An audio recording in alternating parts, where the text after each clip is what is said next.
Ramanagara Bidadi township ವಿರೋಧಿಸಿ JDS ಯುವ ನಾಯಕ ನಿಖಿಲ್ ಕುಮಾರಸ್ವಾಮಿ ಪಾದಯಾತ್ರೆ ಆರಂಭ ಆಗಿದೆ. ಭೂ ಸ್ವಾಧೀನ ಆಗಿರುವ 10 ಗ್ರಾಮಗಳ ವ್ಯಾಪ್ತಿಯಲ್ಲಿ ಪಾದಯಾತ್ರೆ ನಡೆಸುವ ಮೂಲಕ ರೈತರ ಹೋರಾಟಕ್ಕೆ ನಿಖಿಲ್ ಬೆಂಬಲ ಕೊಡಲಿದ್ದಾರೆ. ಹೋರಾಟದಲ್ಲಿ ಮಾಗಡಿ ಮಾಜಿ ಶಾಸಕ ಎ ಮಂಜು ಸೇರಿದಂತೆ ಜೆಡಿಎಸ್ ಮುಖಂಡರು ಕಾರ್ಯಕರ್ತರು ಭಾಗಿಯಾಗಿದ್ದಾರೆ.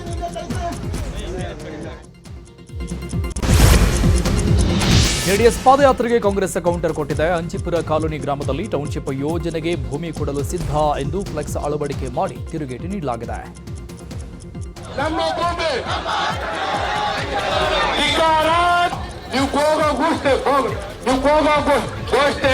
ಸರ್ಕಾರದ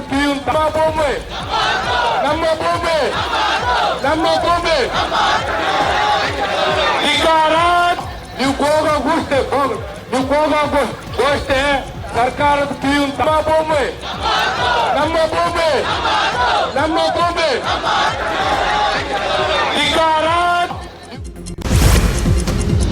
ಮೊದಲಿಗೆ ನೀಟ್ ಎಕ್ಸಾಮ್ ಕುರಿತಾದ ಸುದ್ದಿಗಳು.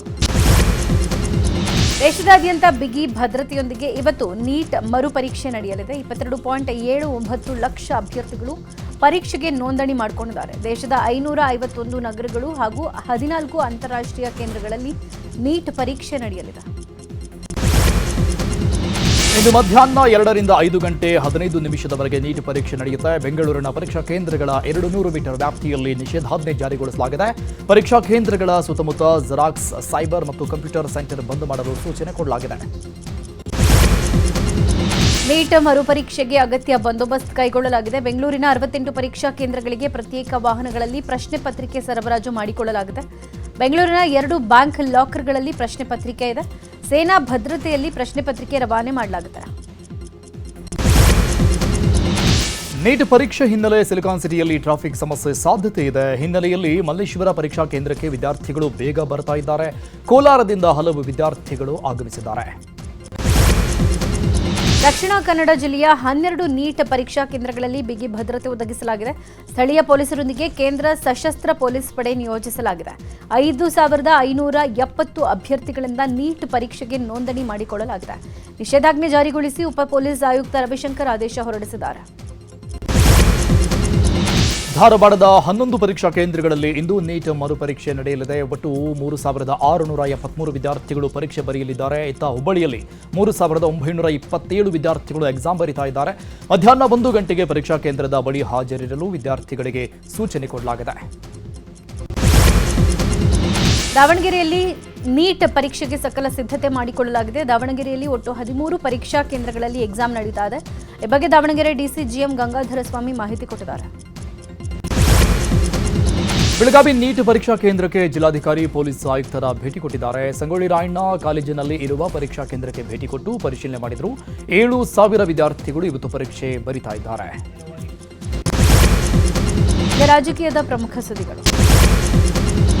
ರಾಜ್ಯ ರಾಜಕೀಯದಲ್ಲಿ ಕ್ರಾಸ್ ವೋಟಿಂಗ್ ಕಿಚ್ಚು ಜೋರಾಗಿದೆ. ಅಡ್ಡ ಮತದಾನವನ್ನು ಬಿಜೆಪಿ ಗಂಭೀರವಾಗಿ ಪರಿಗಣಿಸಿರುವ ನಾಯಕರು ಧರ್ಮಸ್ಥಳದ ಮಂಜುನಾಥೇಶ್ವರನ ಮೇಲೆ ಆಣೆ ಪ್ರಮಾಣ ಮಾಡಿಸೋಕೆ ಮುಂದಾಗಿದ್ದಾರೆ. ಧರ್ಮಸ್ಥಳದಲ್ಲಿ ಶಾಸಕಾಂಗ ಪಕ್ಷದ ಸಭೆ ನಿಗದಿಯಾಗಿದ್ದು ಅಲ್ಲೇ ಆಣೆ ಪ್ರಮಾಣ ನಡೆಯಲಿದೆ.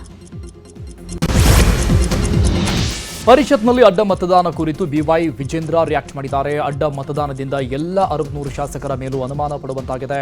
ಈ ವಾರದಲ್ಲೇ ಧರ್ಮಸ್ಥಳದಲ್ಲೇ ದ್ರೋಹಿಗಳು ಯಾರು ಅಂತ ಗೊತ್ತಾಗ್ಲಿ, ಅಲ್ಲೇ ಪತ್ತೆ ಮಾಡ್ತೀವಿ ಅಂತ ಹೇಳಿದ್ದಾರೆ. ಅಡ್ಡ ಮತದಾನ ಮಾಡಿದ ಬಿಜೆಪಿ ಶಾಸಕರಿಗೆ ಕೇಂದ್ರ ಸಚಿವ ವಿ ಸೋಮಣ್ಣ ಚಾಟಿ ಬೀಸಿದ್ದಾರೆ. ನೀವು ಮಾಡಿರೋ ಹೇಸಿಗೆ ಕೆಲಸಕ್ಕೆ ಯಾರೂ ಕ್ಷಮಿಸೋದಿಲ್ಲ. ರಾಜೀನಾಮೆ ಕೊಟ್ಟು ಮನೆಯಲ್ಲಿರೋದು ಒಳ್ಳೆಯದು ಅಂತ ಹೇಳಿದರು. ಪರಿಷತ್ ಚುನಾವಣೆಯಲ್ಲಿ ಅಡ್ಡ ಮತದಾನ ಹಿನ್ನೆಲೆ ಜೆಡಿಎಸ್ ಶಾಸಕ ಸಮೃದ್ಧಿ ಮಂಜುನಾಥ್ ಪ್ರತಿಕ್ರಿಯೆ ಕೊಟ್ಟಿದ್ದಾರೆ. 17 ಜನ ಜೊತೆಗಿದ್ವಿ, ರಿಸಾಲ್ಟ್ನಲ್ಲೂ ಎಲ್ಲ ಒಟ್ಟಿಗಿದ್ವಿ, ಊರೆಲ್ಲ ಬ್ರಾಹ್ಮಣರೇ, ಆದರೆ ಕೋಳಿ ತಿಂದವರು ಯಾರು ಅಂತ ಗೊತ್ತಿಲ್ಲ ಅಂತ ಆಕ್ರೋಶ ವ್ಯಕ್ತಪಡಿಸಿದ್ದಾರೆ. ಅಡ್ಡ ಮತದಾನ ಮಾಡಿದವರು ಯಾರೇ ಆದರೂ ಕ್ರಮ ತೆಗೆದುಕೊಳ್ತೀವಿ ಅಂತ ಸಂಸದ ಕೋಟಾ ಶ್ರೀನಿವಾಸ್ ಪೂಜಾರಿ ಹೇಳಿದ್ದಾರೆ. ಉಡುಪಿಯಲ್ಲಿ ಮಾತನಾಡಿದ ಅವರು, ಸಿಟಿ ರವಿ ನೇತೃತ್ವದಲ್ಲಿ ತನಿಖೆ ಆಗುತ್ತೆ, ಯಾರೇ ಆದರೂ ರಾಜ್ಯಾಧ್ಯಕ್ಷರು ಕ್ರಮ ಕೈಗೊಳ್ತಾರೆ ಅಂತ ಹೇಳಿದರು. ಬಿಜೆಪಿಯಲ್ಲಿ ನಾಯಕತ್ವ ಕೊರತೆಯಾಗ್ತಿದೆಯಾ ಎಂಬ ವಿಚಾರಕ್ಕೆ ಕೇಂದ್ರ ಸಚಿವ ಪ್ರಹ್ಲಾದ್ ಜೋಶಿ ಪ್ರತಿಕ್ರಿಯೆ ಕೊಟ್ಟಿದ್ದಾರೆ. ಯಾವುದೇ ಒಂದು ಘಟನೆ ಆಧಾರದ ಮೇಲೆ ನಾಯಕತ್ವದ ಕೊರತೆ ಬಗ್ಗೆ ತೀರ್ಮಾನ ಮಾಡಲು ಆಗಲ್ಲ ಅಂತ ಹೇಳಿದ್ದಾರೆ. ಕೆಪಿಸಿಸಿ ಅಧ್ಯಕ್ಷರಾಗಿ ಬಿಕೆ ಹರಿಪ್ರಸಾದ್ ಇವತ್ತು ಪದಗ್ರಹಣ ಮಾಡಲಿದ್ದಾರೆ. ಕಾರ್ಯಕ್ರಮಕ್ಕೆ ಬೆಂಗಳೂರಿನ ಅರಮನೆ ಮೈದಾನದಲ್ಲಿ ದೊಡ್ಡ ವೇದಿಕೆ ಸಿದ್ಧವಾಗಿದೆ. ಕಾರ್ಯಕ್ರಮದಲ್ಲಿ 1 ಲಕ್ಷ ಜನ ಭಾಗಿಯಾಗುವ ಸಾಧ್ಯತೆ ಇದೆ. ಯೋಗ ದಿನಾಚರಣೆಯ ಸುದ್ದಿ ನೋಡೋಣ. ವಿಶ್ವದಾದ್ಯಂತ 12ನೇ ಅಂತಾರಾಷ್ಟ್ರೀಯ ಯೋಗ ದಿನಾಚರಣೆಯನ್ನ ಅರ್ಥಪೂರ್ಣವಾಗಿ ಹಾಗೂ ಸಂಭ್ರಮದಿಂದ ಆಚರಿಸಲಾಯಿತು. ಕೋಲ್ಕತ್ತಾದ ರೆಡ್ ರೋಡ್ನಲ್ಲಿ ಅಂತಾರಾಷ್ಟ್ರೀಯ ಯೋಗ ದಿನಾಚರಣೆಯಲ್ಲಿ ಪ್ರಧಾನಿ ಮೋದಿ ಭಾಗಿಯಾಗಿ ಯೋಗ ಮಾಡಿದ್ದಾರೆ. कमर से आगे की ओर झुकाइए, सांस छाड़ते छाड़ते कोमर থেকে झुका, दोनों हाथों को दोनों पैरों के पंजे के पास रख, दोनों हाथों को मोड़ते हुए दाएं हथेलियों को बाएं हथेलियों पर स्थापित करें, ডান হাতকে বাম হাতের উপর স্থাপিত করুন, बाएं या दाएं गाल को दाएं हाथ पर स्थापित करें. ಕೋಲ್ಕತ್ತಾದ ರೆಡ್ ರೋಡ್ನಲ್ಲಿ ಅಂತಾರಾಷ್ಟ್ರೀಯ ಯೋಗ ದಿನಾಚರಣೆ ಕುರಿತು ಮಾತನಾಡಿದ ಪ್ರಧಾನಿ ಮೋದಿ, ಯೋಗ ಯಾವುದೇ ಒಂದು ವರ್ಗಕ್ಕೆ ಮಾತ್ರ ಸೀಮಿತ ಆಗಿಲ್ಲ.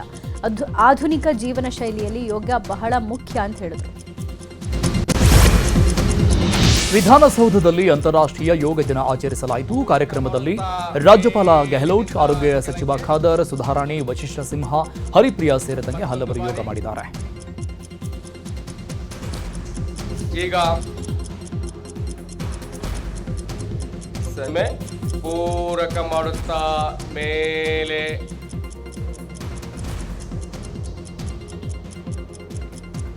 ಸೇವಾಭಾಗಂ ಯಥಾ ಪೂರ್ವೇ. ನಾಲಿಗೆ ಬಾಯಿ ಒಳಗೆ ತಗೊಳ್ತೇವೆ, ಬಾಯಿ ಮುಚ್ಚುತ್ತೇವೆ ನಿಧಾನವಾಗಿ. ರಾಜ್ಯ ಬಿಜೆಪಿಯಿಂದ ವಿಶ್ವ ಯೋಗ ದಿನಾಚರಣೆ ಆಚರಿಸಲಾಗಿದೆ. ಬೆಂಗಳೂರಿನ ಮಲ್ಲೇಶ್ವರಂನ ಬಿಜೆಪಿ ಕಚೇರಿ ಮುಂಭಾಗ ಕಾರ್ಯಕ್ರಮದಲ್ಲಿ ಬಿಜೆಪಿ ರಾಜ್ಯಾಧ್ಯಕ್ಷ ಬಿವೈ ವಿಜೇಂದ್ರ, ಪಕ್ಷದ ಮುಖಂಡರು, ನಟಿ ಕಾರುಣ್ಯ ರಾಮ್ ಸೇರಿ ಹಲವರು ಭಾಗಿಯಾಗಿ ಕಾರ್ಯಕ್ರಮವನ್ನು ನಡೆಸಿಕೊಟ್ಟಿದ್ದಾರೆ.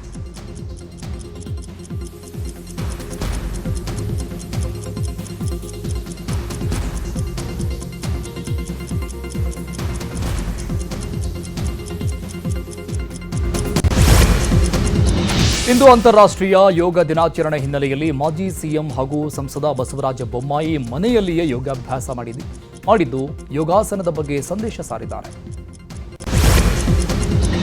ಅಂತಾರಾಷ್ಟ್ರೀಯ ಯೋಗ ದಿನಾಚರಣೆ ಹಿನ್ನೆಲೆ ತುಮಕೂರಲ್ಲಿ ಕೇಂದ್ರ ಸಚಿವ ವಿ ಸೋಮಣ್ಣ ಭಾಗಿಯಾಗಿದ್ದರು. ಸರ್ಕಾರಿ ಜೂನಿಯರ್ ಕಾಲೇಜು ಮೈದಾನದಲ್ಲಿ ನಡೆದ ಕಾರ್ಯಕ್ರಮವನ್ನು ಉದ್ಘಾಟಿಸಿದರು. ಬಳಿಕ ಸಾರ್ವಜನಿಕರ ಜೊತೆ ವಿ ಸೋಮಣ್ಣ ಯೋಗಾಭ್ಯಾಸ ಮಾಡಿದರು.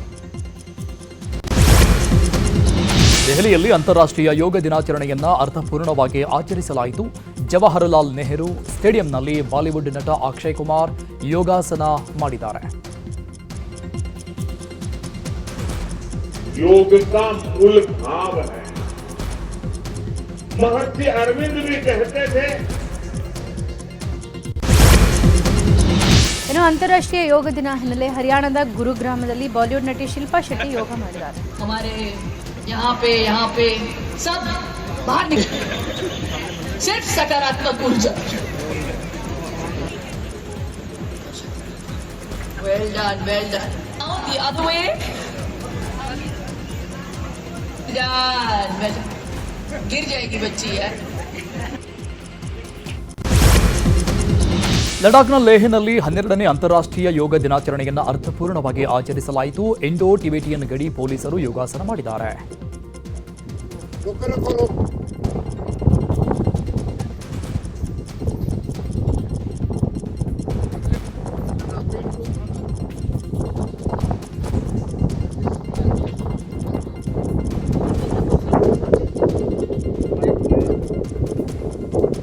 क्या है बैंक?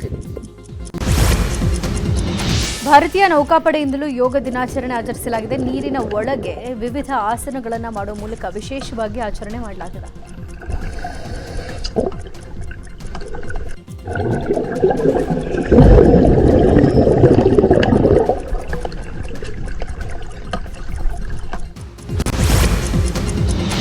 ಗುಜರಾತ್ನ ವಡೋದರಾದ ಸಮಾ ಸ್ಪೋರ್ಟ್ಸ್ ಕಾಂಪ್ಲೆಕ್ಸ್ನಲ್ಲಿ ಅಂತಾರಾಷ್ಟ್ರೀಯ ಯೋಗ ದಿನಾಚರಣೆ ಆಚರಿಸಲಾಗ್ತಾ ಇದೆ. ಈಜುಕೊಳದಲ್ಲಿ ಮಹಿಳೆಯರು ಅಕ್ವಾ ಯೋಗ ಪ್ರದರ್ಶನ ಮಾಡಿದರು. ಮಂಗಳೂರಿನಲ್ಲೂ ಅಂತಾರಾಷ್ಟ್ರೀಯ ಯೋಗ ದಿನಾಚರಣೆಯನ್ನು ಅರ್ಥಪೂರ್ಣವಾಗಿ ಆಚರಿಸಿದ್ದಾರೆ. ಕದ್ರಿಯ ಶ್ರೀ ಮಂಜುನಾಥ ದೇವಸ್ಥಾನದ ಆವರಣದಲ್ಲಿ ಸಂಸದ ಕ್ಯಾಬ್ರಿಜೇಶ್ ಚೌಟಾ ಸೇರಿದಂತೆ ಹಲವರು ಯೋಗ ಮಾಡಿದ್ದಾರೆ. ಉಡುಪಿಯ ರಾಜಾಂಗಣದಲ್ಲಿಯೂ ಅಂತಾರಾಷ್ಟ್ರೀಯ ಯೋಗ ದಿನಾಚರಣೆಯನ್ನು ಆಚರಿಸಲಾಯಿತು. ಶಿರೂರು ಮಠದ ಪರ್ಯಾಯ ಯತಿ ವೇದವರ್ಧನ ಸ್ವಾಮೀಜಿ ಚಾಲನೆ ಕೊಟ್ಟರು. ಯೋಗಾಭ್ಯಾಸದ ಮೂಲಕ ಆರೋಗ್ಯಕರ ಜೀವನಕ್ಕೆ ಸಂದೇಶ ಸಾರಲಾಯಿತು. ಬಾಗಲಕೋಟೆಯಲ್ಲಿ ವಿಶ್ವ ಯೋಗ ದಿನಾಚರಣೆಯಲ್ಲಿ 92ರ ಅಜ್ಜಿ ಭಾಗಿಯಾಗಿದ್ರು. ಯುವತಿಯರಂತೆ ಉತ್ಸಾಹದಿಂದ ಅಜ್ಜಿ ನೀಲಾವತಿ ಯೋಗಾಭ್ಯಾಸ ಮಾಡಿ ಗಮನ ಸೆಳೆದಿದ್ದಾರೆ.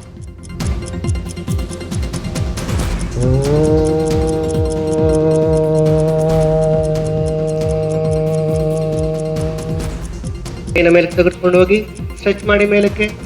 ವೆರಿ ಗುಡ್, ಚೆನ್ನಾಗಿದೆ. ಉಸಿರನ್ನ ಬಿಡ್ತಾ ನಿಧಾನ.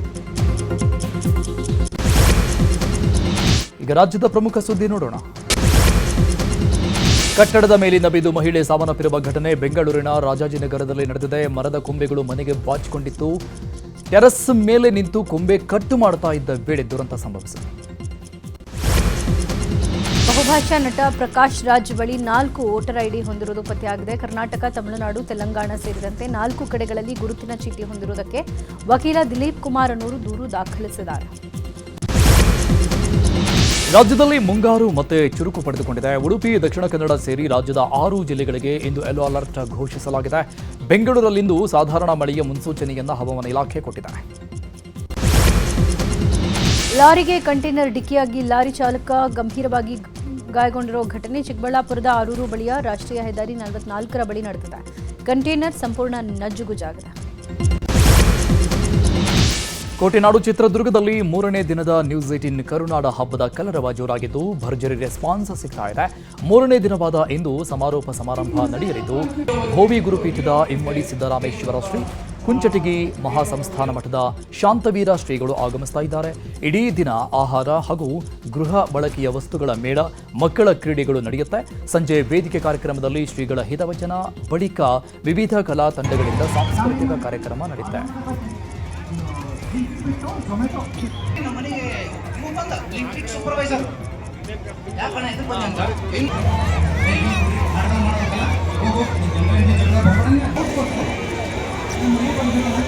ಏನಿಲ್ಲ ಅಂದ್ರೆ 1 ವರ್ಷ ಕೊಡೋದು ಇಲ್ಲಿಂದ ವೋಟಿಂಗ್ ಆಗ್ತಾನೆ ಇತ್ತು ಕಂಟಿನ್ಯೂ.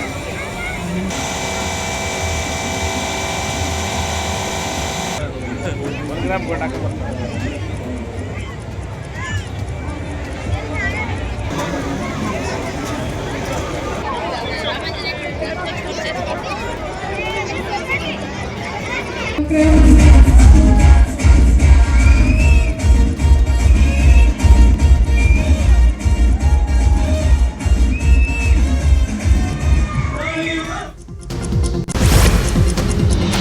ಆರೋಗ್ಯ ಮತ್ತು ದೈಹಿಕ ಫಿಟ್ನೆಸ್ ಬಗ್ಗೆ ಜಾಗೃತಿ ಮೂಡಿಸೋಕೆ ಮೈಸೂರಿನಲ್ಲಿ ಇದೇ ಜೂನ್ 28ನೇ ತಾರೀಕು ನ್ಯೂಸ್ 18 ವತಿಯಿಂದ ನಮ್ಮ ರನ್ ಮ್ಯಾರಥಾನ್ ಆಯೋಜಿಸಲಾಗಿದೆ.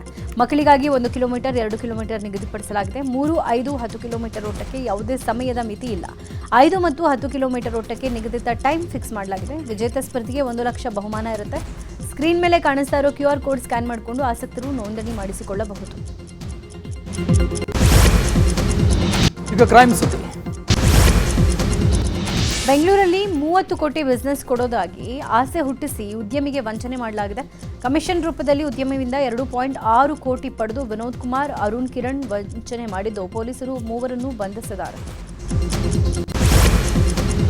ಬೆಂಗಳೂರಲ್ಲಿ ಹಾಡಹಗಲೇ ಮನೆಗೆ ನುಗ್ಗಿ ಮನೆಯವರ ಮೇಲೆ ಕಬ್ಬಿಣದ ರಾಡ್ನಿಂದ ಹಲ್ಲೆ ನಡೆಸಿ ಕಾರು, ಐಫೋನ್ ಕದ್ದು ಪರಾರಿಯಾಗಿದ್ದಾರೆ. ಗ್ಯಾಂಗ್ನಲ್ಲಿ 2 ಸಿಸಿಬಿ ಪೊಲೀಸರು ಬಂಧಿಸಿದ್ದಾರೆ.